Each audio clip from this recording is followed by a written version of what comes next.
This is Ed in San Diego, and welcome to Global TV Talk Show, a very special edition called To Life. And we're going to yak about all this stuff. And remember, you're on TV. So, Annette, Luisa, welcome from Germany. I really appreciate seeing your beautiful smile again. Thank you. I'm very happy to be here and to see you, Ken and Stephen, once again. And of course, you, Ed, as our host. It's always a great pleasure for me to be in your talk show and to talk with the very interesting people that you always invite. And yeah, I know, Stephen, I think you have written a new book. And I'm already very interested and also curious to learn more today, as usual. Thank you. Yeah, it comes out on Sunday. Yeah. So I've got a Kindle, but I've never really figured out how to use it. And so I was thinking of ordering the book for the Kindle and learning how to work it. Yeah, well, the book's in both Kindle and paperback, so I'll put it. I'll send you a paperback copy on Sunday, so you have it early next. Do you happen to have a front cover that you can hold up? I do. It's in the other room. I'll grab it. Hold on. Okay. So Ken Lloyd is PhD, organizational development, industrial psychology, and I think I blew that. Tell us and the audience what the PhD was in. Yeah, it's in the area of organizational development, organizational behavior, which essentially studies organizations and people, and essentially people in organizations. So it covers training, employee development, coaching, employee surveys, interdepartmental relations and communications. But deals with people at work. That's kind of where the emphasis is focused. And Annette is very, very active in the German Speakers Association, and her underlying theme is peace and love and teams, right? Yes, exactly. Well, good luck. Yeah, I am very lucky with this because only the day before yesterday, I was talking in one of the big institutes here in Germany about feedback culture. And for me, feedback is really very important to have a good atmosphere in teams. And even though to really start with feedback, it can also be a challenge. But once that this feedback culture really is installed, in my opinion, it makes a huge difference for the whole team, and it helps the whole organization and the whole company to really grow. And so it's not only love and peace in teams, it's love and peace in the whole company, organization, institute, wherever it is, be it profit or non-profit organization. My experience is that the challenges are always the same. When people are working together, there are things that are great, there are misunderstandings, and then the question really is, how can I communicate with each other so that everybody feels appreciated? And even though if we do not agree, to find a solution with which hopefully all can agree. And so this is really my focus, to support those who would love to be supported. That's very important for me, because it's not that I want to bring this to every company, but those who would like to be supported in this effort, I really love to speak, to hold a speech, or to do my coaching to really help them to the next level and to be more attractive as an employer for the employees. No, that's really cool. So, Dr. Ken Lloyd, from what you've just heard Annette speak about, that's a universal thing? It's just not a German thing. Oh, of course. And I wish it were more universal, even beyond the workplace. It's so important. It's almost a Beatles song, but what we really do need is peace and love in organizations and families and in international communities and relations. It's such a wonderful message. And I just hope it goes very wide, and it gets into the ears and heads of people who are in conflict and can somehow take the next step and listen to Annette and let's be humans. Haven't we evolved enough that we can all get along, care for each other, love each other, support each other, and make this entire world, certainly workplaces as a foundation, a lot better than it is right now today. It's just so distressing out there to see what's going on worldwide. But Annette, your message resonates loudly and clearly, and just keep it up. I think it's wonderful. And here's Stephen, who is in Phoenix, Scottsdale area these days. And do you have a copy of that book cover? I do. I found it. Oh, there it is. Partnering successfully with American firms. Ignore And this bar. This is the proof copy. So this is what Amazon does. yeah, This is not for sale on it, but that bar won't be there. But yeah, that's the yeah. And the subhead is really interesting. The little in the small print. Can you just read that? It's hard to see on the screen. Yeah, it's how to work effectively with U.S. companies and business people. Okay, so give us an example of, go deeper. Well, example is, I mean, for Americans, time is money. So American business people tend to be on time, not maybe as punctual as Germans and Swiss and Japanese, but compared to the rest of the world, compared to Latin America, compared to most of Asia. And, other business cultures don't have that same adherence to timely and punctuality and things. I mean, when I lived in Asia, I would always, now this is before the internet, I would always carry with me magazines because I would be sitting in somebody's office for 25 minutes or outside their office for 25 minutes. I'd arrive 5 minutes early and 20 minutes later, I'd be invited in for the meeting to start. So, rather than just sit there and not do anything, I'd be reading something. So that's an example. And so the book is really aimed at the non-American audience to understand how to work effectively with Americans and understand the American business culture, the American business mentality.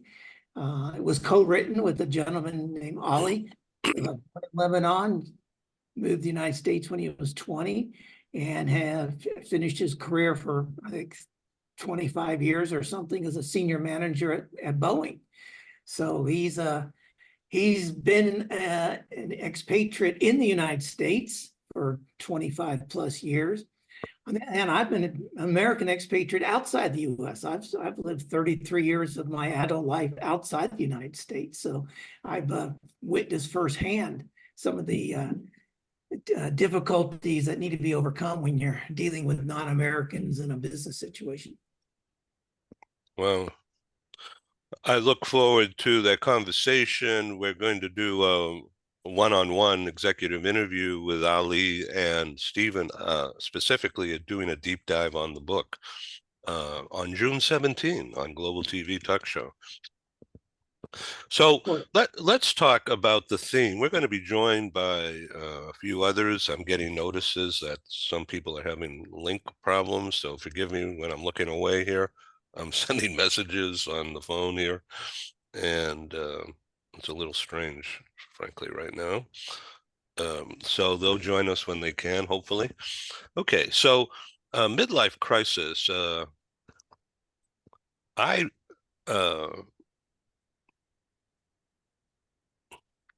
moved from Boston to LA in 1980 after thinking about it for 4 years. And every time I go back to Boston, I said, oh, what am I doing? I don't want to leave. And so finally I pulled the plug and went. And it's the best darn thing I ever done. Welcome, Paul Falcone. Thank you, Ed. Hi, everybody. Sorry, I'm a little late. That's all right. I'm glad that link worked. Okay, Paul Falcone is in, where are you? In I'm LA? in Los Angeles, yeah. Yeah, okay. Mhm. And a longtime friend and advisor, and paulfalconehr.com. You'll read all about him. He's also an author, several books, including one that's just getting absolutely red hot rave reviews now. It's first time manager stuff. Yeah, it's because of Ken Lloyd. Ken is out there plugging that book for me. No, I'm kidding. But Ken, thank you for the book. No, it's going well, Ed. I have to say, I feel really fortunate about that. It's nice to have some fresh content out there. Do you have the cover you can show our audience? I have one that I have right here. People can see, and it's called, let me push it up there. It's called The First Time Manager HR. And I have a similar one that's called The First Time Manager Leading Through Crisis. So those are my Yeah. two contributions to the series. It's a HarperCollins series. Yeah, congratulations. So, can you just wait one moment? I was just talking about my midlife crisis. So I won't bore you too much. But that was, so I pulled that move. I relocated my young family at the time and myself and my business, and went and drove across the USA in a Volkswagen station wagon, not a bus, but a station wagon, and it made it all the way. So uh, we were ensconced in an apartment and didn't know left from right or up or down around about Beverly Hills, California. We were across the street from the rich area in an apartment.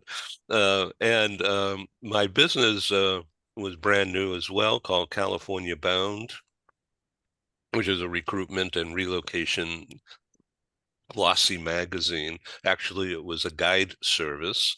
It was pre-internet, uh, and everything was in print and old-fashioned.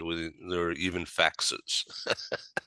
Okay, so the predecessor to that business of the same kind of idea, but a different name, called Settling In Greater Boston, was my first publication in the same idea, recruitment and relo assistance. That is a much smaller market. I sold that and went to the bigger market with the trademark format. And California Bound was a big hit with the LA Chamber of Commerce and LA Economic Development Corp as a recruitment and site location guide. And we had worldwide audience, courtesy of the LA Chamber of Commerce. They became my biggest customer, my distribution partner, all through the 80s. And practically every major employer, meaning 500 employees or larger, a lot larger, they used California Bound as part of their recruitment and reload package. And it was supported by real estate advertising, primarily some banks and apartment houses, some lifestyle ads as well. But it was primarily funded not by investors or venture capital. I stayed away from that on purpose. I didn't want to have to pay back any money. I wanted it all. And so I just sold advertising space and subscriptions, and it worked. The time was everything. President Reagan was elected to fight the evil empire by building up the defense industry, and guess where that was based? In greater Southern California and other places. But everybody was here, and they all used the guide. And so there's a very successful business story there. Until it ended by divorce and crisis after crisis, mental crisis, and not knowing how to really deal with it. It was a problem for a while, but I rebounded by doing conferences, particularly in Europe. In '97, the first one was in London. And I had a lot of help from people in the relocation industry who had relations and partnerships in London and Europe. And they all came to that London meeting. There were over 200 attendees and 15 exhibitors. It's a big hit. And then we went on to do conferences rather than print magazines. However, I started, because of that expansion, dealing with people like Paul Falcone 20 years ago in HR, who gave me hints about what was needed. And I don't think it was you, it was somebody else, but somebody says global HR, not HR, global HR. That is the future. And you should publish a magazine, and I'll write some, and I'll give you intros to others who will write for you, and then with that will come advertisers because we have a following. And that was when I was going to the National Society of Human Resources Management conventions, Las Vegas, Washington, Dallas, wherever. Huge entree and very, very successful. And all of that came later in life, not early on. And that was good. And then I met Joanne when I was 52 years old, and that was 27 years ago, just to let you know how old I really am. So it's great. I've never been healthier and better looking than I am right now. And We were just going to say that. No, this is I don't have any makeup on or anything. It's just the integrated camera on this computer takes away all wrinkles, and that's why all these beautiful women come on my show. So, and this is live TV. I better be careful here. So, Paul Falcone, tell us about this latest book. Why is First Time Manager such a rave hit? I mean, it's not a new topic, but your touch and the almost explosive growth, zooming to the top of the business best-selling list, it's just terrific. Yeah, and Ken really did write the first book review on Amazon. So Ken, I appreciate it. Ken was in the acknowledgement section because he had vetted a piece of the manuscript for me. So I got him a copy of the book, and he was kind enough to do that. So thank you, Ken. And it's good to see you, Steve and Annette. Always a pleasure. For me, the funny thing is, here's a quick story, Ed. So I had written for the American Management Association for decades. That's where I cut my teeth. And my first dozen books were with the AMA. But in 2018, they had sold their library to HarperCollins, and HarperCollins created a new imprint called HarperCollins Leadership.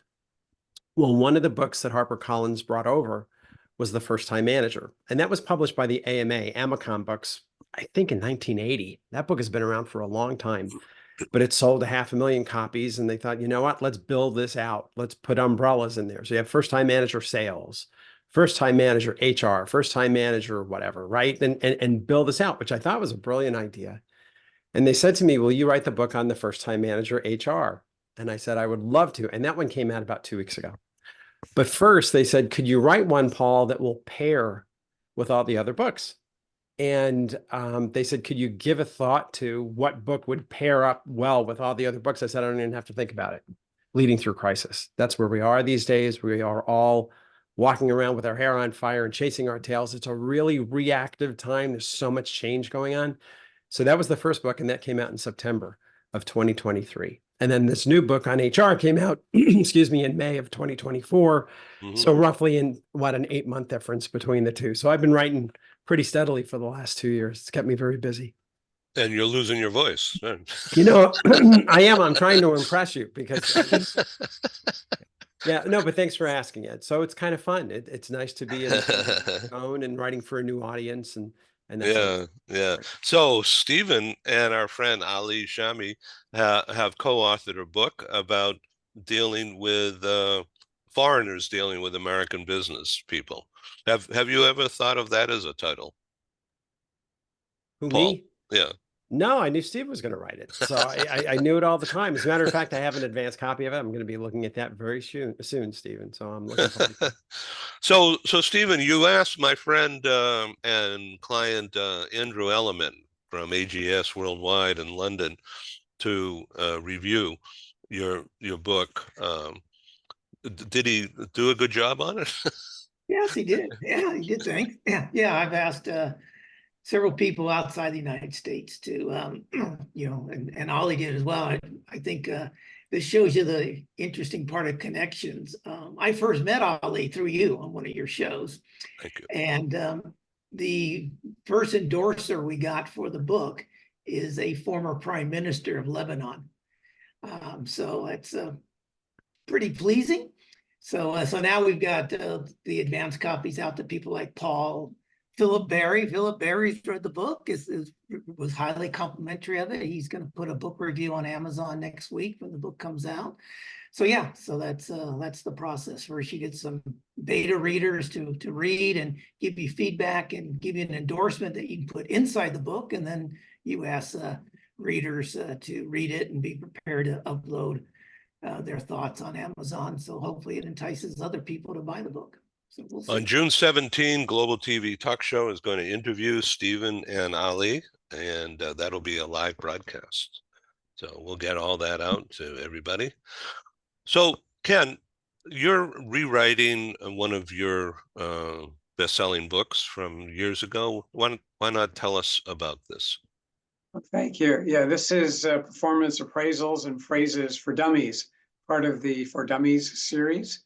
And they had said, would I like to do a new edition of it? And, you know, as Paul said, yeah, publishers come to you and say, would you like to write something? Sure, you know, be glad to do it. And it's 15 years old, and a lot has happened in performance appraisals in 15 years. So this was a real opportunity to say, all right, let's really get this book current. And among other points, certainly it's far more, if you will, forward focused, looking at the future with employees and development as opposed to just appraising past performance. The annual appraisal sitting out as a standalone is really a thing of the past, and that there are now more frequent appraisals, whether they're biannual or quarterly. And then they're supplemented by something called continuous feedback, which is where managers at least every couple of weeks meet with their employees individually, and let's talk about how you're doing, how it's going, what improvements can we make, how can I support you, how can I help you, what kind of coaching do you need. The whole context of these appraisals now is very different. So I was delighted to bring that up to speed, and I know it's going to be really filled with good facts because it's being looked at and reviewed right now by my friend Paul Falcone, who was sent an advance copy of it, is saying, all right, let me look at it. So I met Paul at an HR, either a breakfast or a lunch or a brunch. It was somewhere where there was food. And I had read his name because all these HR books that this Paul Falcone had done. And suddenly I'm sitting across from him at this get together. And it was just great. We've been friends and professional colleagues since then. And it's just great to see his books coming out so successfully, and I always appreciate his help and insights on whatever I write. But yes, this book will be coming out in December, and it's just far more current, as Paul knows and has expressed. Gen Z and the millennials are looking for something that's very different at work today from what was out there 15 years ago in terms of being respected and listened to and heard, and being looked at as individuals, having opportunities to grow and develop their careers. And all that type of forward focus is emphasized in this book as well.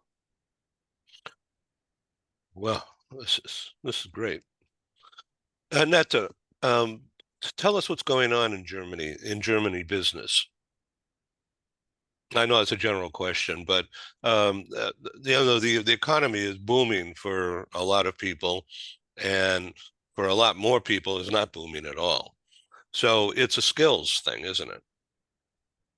Not only. So if I talk to German entrepreneurs, it's also about things that politicians do or don't. And so entrepreneurs are really talking about a lot of restrictions, a lot of things that they have to do in order to keep up with all the regulations. And this really makes business sometimes difficult. And then there is still this the lack of employees, and it doesn't matter where you look, it's always a sign out looking for this and that. And that's really a very big difficulty. And the third topic, I think that is becoming more and more important, that's AI. And there are two, let's say, different opinions in Germany. there are still some people who would like to have a law against AI. And in my opinion, that no, I wanted to say this nonsense, but this is normally not the way I'm talking. So I would rather say that this won't be the case. And so the question is, how can I, as an entrepreneur, not me personally, because in my opinion, AI makes a lot of sense, but for the others, how can I deal with this? And we have a lot of not only companies, but also authorities who are still doing things as they did it 20 years ago. So what they have not yet started with the digitalization. And so these are the main topics now here in Germany. And the other one is really, we are going to have the elections for the European Parliament next Sunday, so on June 9th. And throughout Europe, we can see that there are many people tending to the right. And yeah, it's a strong movement in Germany as well. And so many people are just saying, just go voting. And in my opinion, it's important to really make sure that we still have these democratic let's say structure that we have, and not to tend too much or to the right or too much to the left. So those are the main topics that we have. Thank you. Yeah. So look what's happening in the US right now. And what's today's date? It is June 5, I think, right? Is it June 5? Yeah. Okay. And President Biden just assumed power by doing an executive order thing about immigration. And now, of course, something had to be done. So I basically applaud that interim solution with the idea of getting all the counselors out there in the world who you guys in HR know are out there, all kinds of trained people, and dealing with people under stressful situations and job placement and housing placement and everything, and bring them all to the border, round them up and bring them to the border and set up processing something or other centers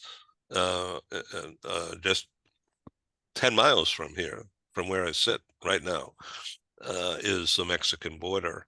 But the problem isn't right here, it's to the east. And of course, in southern Arizona, which is a long way away from here, but they're far more porous than this border is, just to give you an idea. And then all the way through Texas. It's a huge problem for the U.S. And the whole immigration problem in the U.S. is really complicated and ancient. And yet some aspects of the immigration work situation is being fixed. The other side of the coin is not being, as far as I can see. So maybe that'll be a topic someday for another talk show rather than here. But on the AI topic, we're going to cover it on next Monday, June 10, on the theme, and we have an expert who's going to guide us. AI, and this is the headline, AI will be helpful to employees who are trained to help AI do its job. It's a different approach and just flips it. And that is the thinking. And so that's Melissa, who will lead us. And there'll be several people on that program who are young or old and are involved or not involved, but there's peak interest in that topic. And so I don't know if you can see what I'm doing right here on the bottom of my screen. There's a word-for-word transcript, and it's AI generated through Zoom. And sometimes it screws up royally. And I'm just looking at it. And so can you guys see that on the bottom of the screen? Okay, well, I'll send it to you later so you can see what I'm talking about. But it's dialect oriented, and what it is, what AI is listening to or processing. And I don't know what version Zoom is using, but I just said, yeah, let's do it and see what happens. So sometimes, Annette, when you're speaking, it picks up on your dialect and the tone, somehow, and it starts printing out words in German, and then it goes back to the American or English or whatever you call what we're speaking, and it's really interesting. But that shows you how sensitive AI is, and maybe that's a good thing, and maybe it's a bad thing. Paul, to what extent are you using AI in the writing or research of your books? That's a good question, Ed. So it worries me a little bit. Write me a 300-page book on blah, blah, blah. Who needs Paul Falcone anymore? I mean, you start thinking about these things. But how it has helped me, because it's still relatively new for all of us, is if I write a chapter in a book and I'm covering performance management, pick something, whatever the topic is. After I write my chapter, I will go to ChatGPT and I will say, what do I need to know about performance management? And, it spits out these 10 to 12 points in all of 3 seconds. But it's a good check for me because all of a sudden I can realize, ooh, they just brought up something that I didn't put in the book. I need to add this section to the book because I missed an 800-pound gorilla, to use a dialect term, right? I missed a big issue.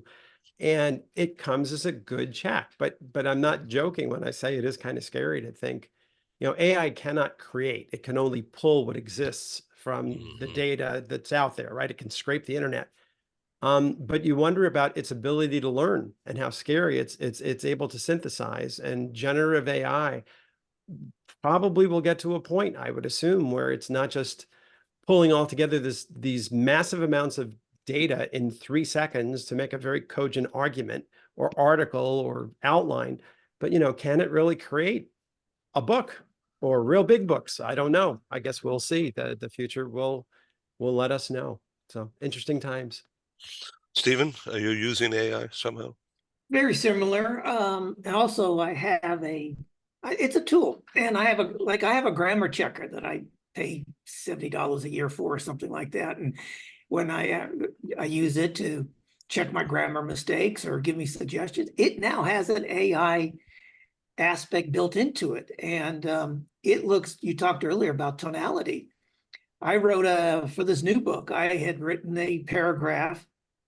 Can't remember if I wrote it or Ollie wrote it, quite frankly. That's something along the lines that said, you do not need to give up your natural cultural tendencies to implement American business practices, or something like that.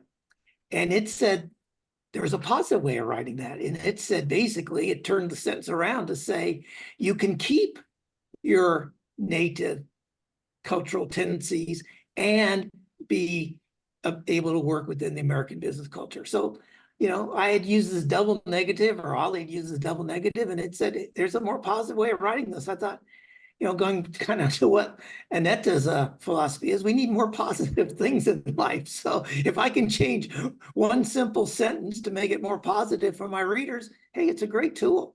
And so, yeah, and like Paul, I did the same thing, Paul, by the way, a year ago when we first started working on the book, or a little over a year ago. I did the same thing about what are like the 15 things that non-Americans find frustrating about 15 things why non-Americans want to work with American business firms. And we had 14 of them in our list, and we were writing about it, but it had number 15. I thought, wow, I hadn't thought about that one. So we included a couple of sentences about that 15th point. It's a good check. Yep, rounds it out. Right, Stephen, sure. Yeah. Ken, tell us about a midlife crisis, and it can be pretty scary. We have a lot of listeners who are a lot younger than us, and I don't know, watchers, viewers, But maybe they're listening on the audio because they don't have time to watch. They think. So can midlife crisis ideas are a bunch of BS for a lot of people, and other people who are going through a change of some kind in their status are Yeah, pissed off, or they're free, one or the other. Yeah, it's real, but it's not defined. It's more, it's a little bit more widespread in terms of the timing of it, somewhere between 40 and 60 years of age, but it can occur earlier or later. People will experience what's called a midlife crisis, which I regard as a misnomer, because if you experience that when you're 70, that's not the middle of your life unless you're going to be living to 140. So it's not the most descriptive title for what people experience. So when they get to a point where they stop and look at themselves and say, where am I?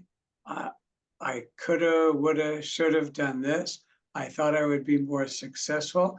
I don't feel as relevant. I don't feel as confident. I'm looking more at what happened in the past. I'm more tired. I don't have my energy. Where is it going? I'm facing my mortality. All those kinds of things go on internally when people start to get into what's called that midlife crisis. Then behaviorally, it can come out to lethargy. It can come out to impulsive spending. I better go and spend a whole bunch of money on a sports car. And you see that when people who are a little older buy the super red hot cars, that's what's said about them, accurately or not. But there is more of a tendency to engage in that. But there's a lot of self-doubt that enters. They're just not as comfortable asserting themselves. They feel bypassed. So they'll do things to get more notice, but it can be relationship problems that will emanate. They can end up with issues with their friends over the years because they're distressed and distracted by all of this. So that's where, in terms of dealing with it, it's sort of a lot of things that one would do in dealing with depression, if you will. Diet, exercise, expanding your social network, getting involved in new activities that you haven't done before, meeting new people, volunteering, and if necessary, getting some professional help, which is not a negative or a bad thing to do if it really gets to that point. People are living longer, and if someone in their 40s is experiencing this, or 50s, and they can't seem to get through it, there's help out there as well. But it's real. People experience it differently. That's just like everything else. But for a lot of people, it's at that point, what is this? Where am I going? Why haven't I gotten to where I thought I would be? They start focusing more on the past instead of, and it's just what Paul Falcone says, being more forward focused in so many aspects of life and in work. And in terms of dealing with midlife crisis, forward focus in every sense of it can help on an individual basis as well. Paul, I think you already have spoken German with Annette. So Annette, Paul is fluent in German. Would you like to communicate, Paul? Ich gerne. Es freut mich immer, dich wiederzusehen, Annette. So there you go. It just says, nice to see you. It always is. And by the way, Ed, when I'm speaking with someone of Annette status, I don't say I'm fluent very quickly. I have my master's in German, which was great going through college, but it's been a couple of decades, so it's a little bit rusty, but it is always a pleasure. I'm just Mr. PR here. That's all. You know it. You just know it. Being out there in front. And Annette always smiles and says your German is fine, which I always appreciate. So. Okay, Stephen. So what's the next book? The next book for me is something I'm working on right now, about 8 hours a day, quite frankly, and it's coming out it's aimed for October. And it's going to take, and I want to talk to Annette about this a bit more.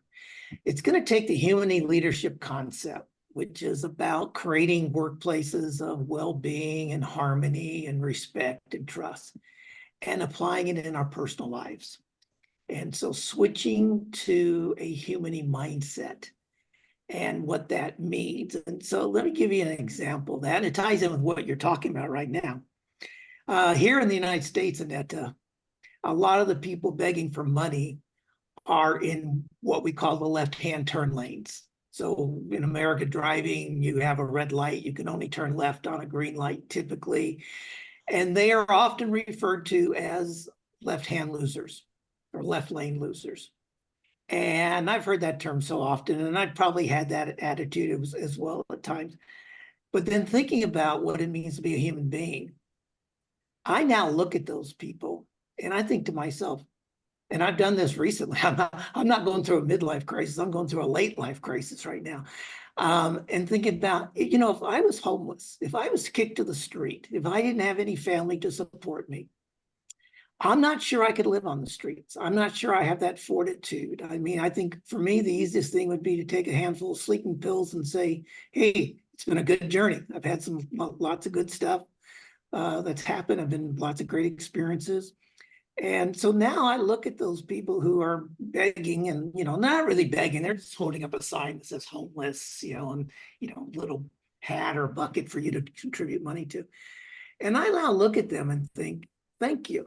You have just shown me that life is worth continuing, that I appreciate you. And, if I have some money, I'm happy to give $1 or $2 or whatever. I'm not rich enough to give hundreds or thousands of dollars away at a time, but now it's just, and that's a mindset change. So instead of looking at them like they're losers, I now look at them with appreciation, with gratitude to show me that, you have more fortitude than I do.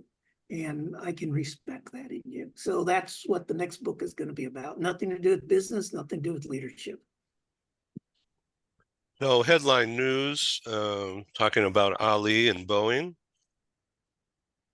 New York Times, 2 American astronauts reached orbit aboard the Boeing-built Starliner after years of costly delays. So that's a nice story that perhaps Ali can give us some insight on when we talk together. So that's really a good story, Stephen, and I wish you well on that. And I think that would be a perfect topic for To Life, the name of the health and wellness series that I'm building up now to be omnipotent between now and Christmas. We want to do several programs between now and Christmas under that theme of To Life, and that'll include medical doctors and medical research scientists,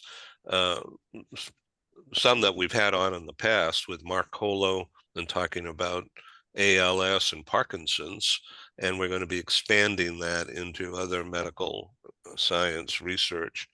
In the past, we've had on that series Dr. Howard Fedorov, who's a CEO of a biotech company doing brain research and neurological, whatever it's called, to use stem cells, and waiting for the new space station to be launched because there will be a medical science lab in that space station circling the Earth because of zero gravity and the amazing things apparently that can be done in zero gravity that cannot be done on Earth in terms of brain molecular research.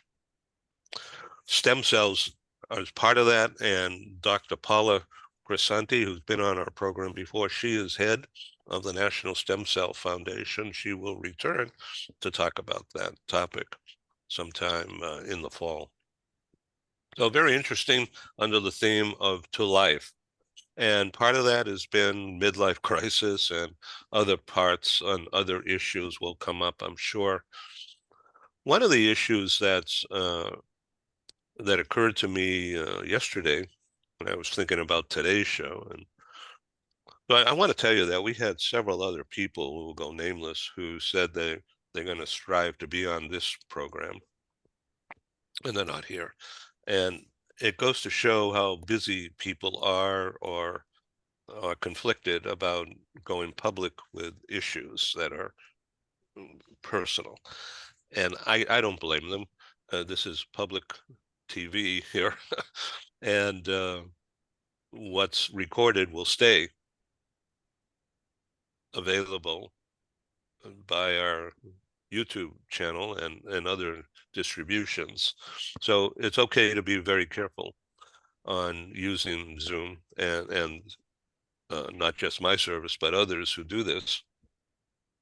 But the idea of sharing and talking about issues, I believe, brings comfort. Certainly it brings comfort to me, knowing that I've got people interested in me. And someday, Ken, we're going to meet in public, in person, and Annette also. And Forward to it. yeah, and that would be great. And Paul, thank you for introducing me to Ken. Of course. So Annette, in sometime in the next series of To Life and our other shows, I welcome you to invite a person who you know and trust, who is German, to join our conversations and participate. So, Stephen, we have a Mexico show, actually Global Business Latam, which is coming up soon, and it is absolutely gangbusters. It's finally caught on after 9 editions. This will be edition number 10. Well, that's great, particularly since Mexico had an election a couple of days ago and elected its first female president in history. She'll take office in October. And so there's a lot. And also the ruling party took super majorities in both houses of parliament. So it's going to be, Mexico's in for interesting times. So the next, it's a one-time 6-year presidency in Mexico. So the ruling party will have that president for the next 6 years. From what I've read, she's brilliant. She has a PhD and I think it's engineering, some aspect of it. Was it electrical? Climate scientist as well. Yeah. And her husband's a PhD physicist. It's giving some real intellectual power into government there, as well as everything else that she brings. I think this is just a wonderful development to happen. 10 miles from where you are, Ed. Yeah. So, the new president was mayor of Mexico City for a number of years, and so is very well known in the country, not known at all outside the country. So it's really going to be an interesting PR effort that we're going to see unfold. Well, you don't need me to talk about the crime situation with the cartels and all that, but like the cartels are fully integrated by their power play throughout that society. And I don't know, it's like dealing with the mafia in the old days. They put a gun to your head if you don't do what they want, and they shoot. And that makes me, as a tourist who's sitting here 10 miles from the Mexican border, do I really love Cabo San Lucas that much, or Puerto Vallarta, or to go to Mexico City and put on a conference in person? Even though it'll be in Palenque, the very beautiful area where I've put on conferences before, and we'll look forward to doing it again. But I feel a little uncomfortable today with that concept of being basically a public PR figure coming in and trying to get people to follow me. And it's just too risky, I think. So I will stick to virtual and doing teleconferences in that regard. Just as much as although I would love to go to Kyiv and do a meeting in Ukraine with my friend Chris, who's ensconced there these days and doing God's work, helping the soldiers and the families who are getting bombed out with housing needs and mattresses, furniture. But I'm not going to do that. But I'll do it virtually. And we are doing London. We are doing Sweden.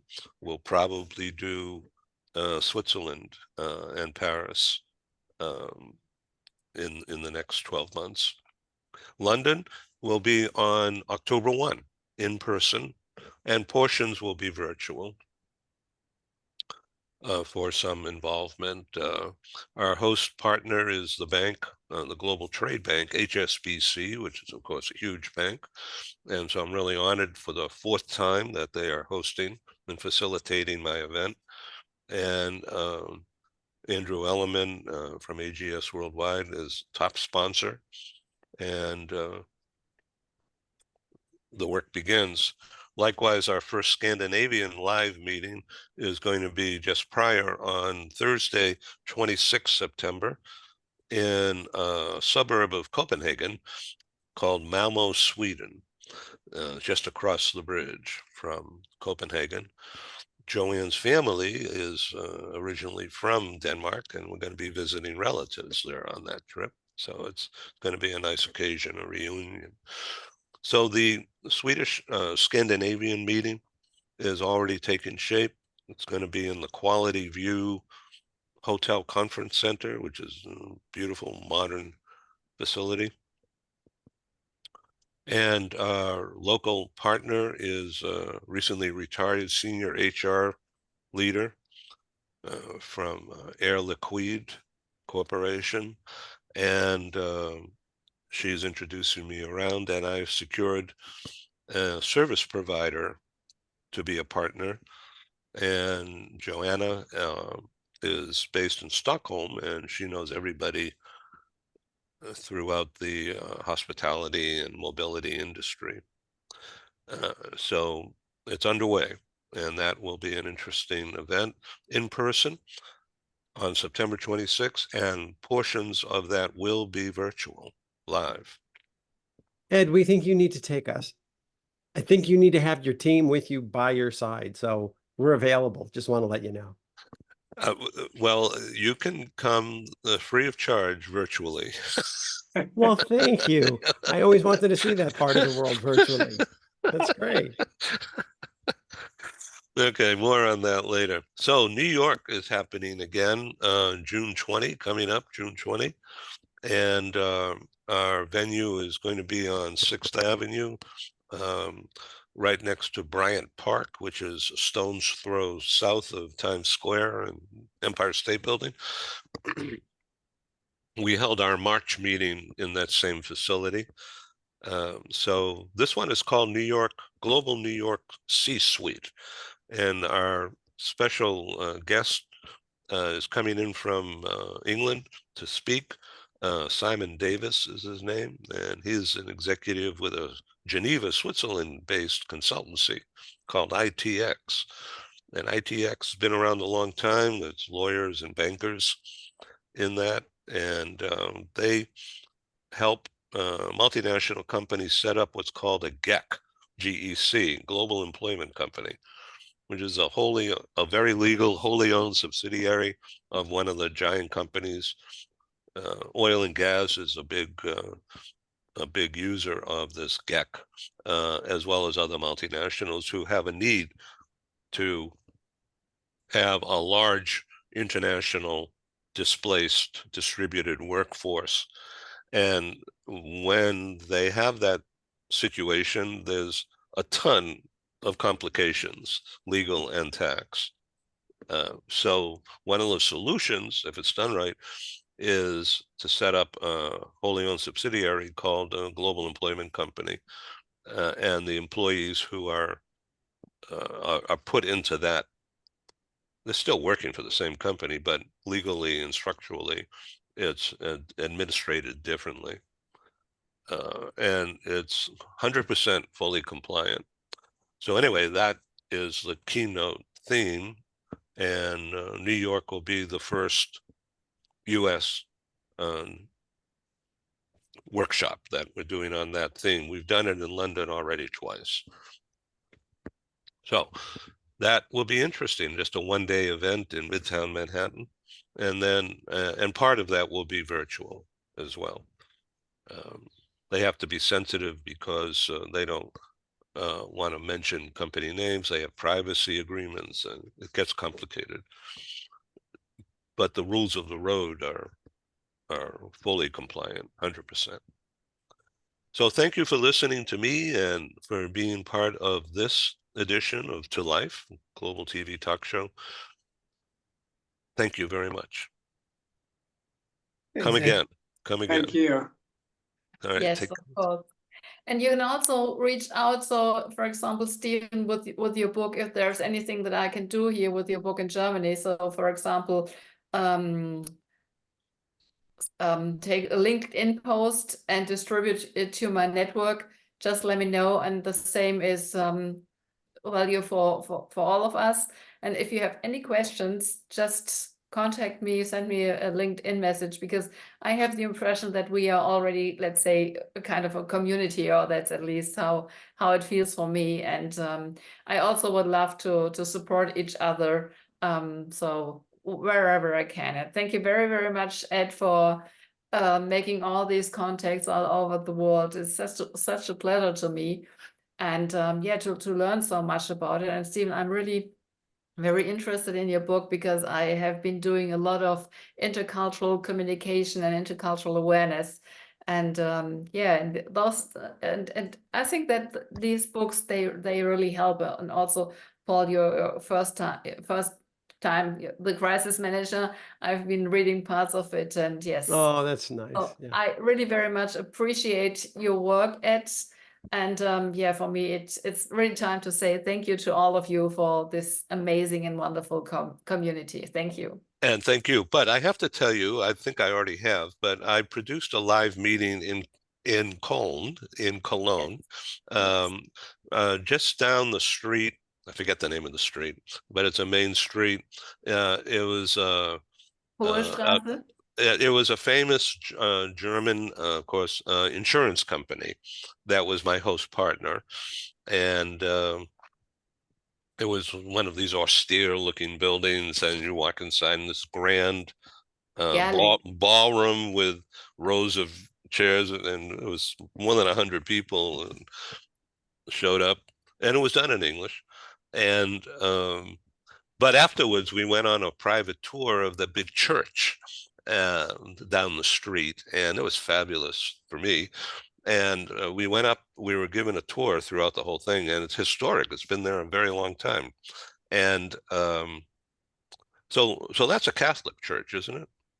Yes. Yeah. I think it's one of the Romanic churches. We have 12 of them in Cologne. And the insurance company could have been Gerling, Gerling, but it doesn't exist any longer if it's that company. Yeah, I don't know, but it was really one of these famous brands in the local in Germany. So the tour took us up into the rafters, and it had old things. It's like a warehouse, but it was on the top floor, not in the beautiful public area. It was fascinating. Then we went up on the roof, and we had a walk around it was secure, but if somebody's a little shaky or have weak ankles, it's probably not a good idea, because we're up pretty high. But it was just fascinating. Yeah, fascinating. And then we went on a boat, scenic river travel, because the Rhine goes right through there, right underneath that big bridge, and right next to that bridge is the church. Yeah, fascinating. Yeah, great area. I loved being in Germany. Great. Interesting. Yeah. Thank you. Okay. Thank you for your time. Okay. Thank you. Hey, everybody. Bye, everybody. Everyone, Bye. take care and be well. Take care. Bye. Thank you. Bye.